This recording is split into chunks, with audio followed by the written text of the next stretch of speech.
Au Soudan, un cessez-le-feu d'une semaine est censé entrer en vigueur ce lundi soir. Mais pour l'heure, les violents affrontements se poursuivent entre l'armée et les paramilitaires qui se disputent le pouvoir. L'armée soudanaise résiste notamment à la tentative des forces de soutien rapide d'avancer vers sa principale base aérienne près de la capitale, Khartoum.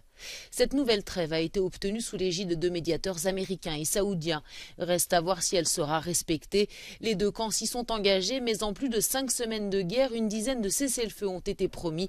Ils ont aussitôt été violés. Ce dimanche, au Vatican, le pape François a appelé la communauté internationale à ne ménager aucun effort pour alléger les souffrances de la population au Soudan. Per favore, non abituiamoci ai conflitti e alle violenze. Non abituiamoci alla guerra, per favore. Depuis le 15 avril, la guerre a fait 1 millier de morts au Soudan et plus d'1 million de déplacés et de réfugiés. Et si elle se poursuit, avertit l'ONU, 1 million de Soudanais supplémentaires pourraient se réfugier dans les pays voisins qui redoutent une contagion. La plupart des Soudanais, ceux qui n'ont pas pu fuir, n'ont plus ni eau ni électricité. L'émissaire de l'ONU au Soudan doit s'adresser ce lundi au Conseil de sécurité.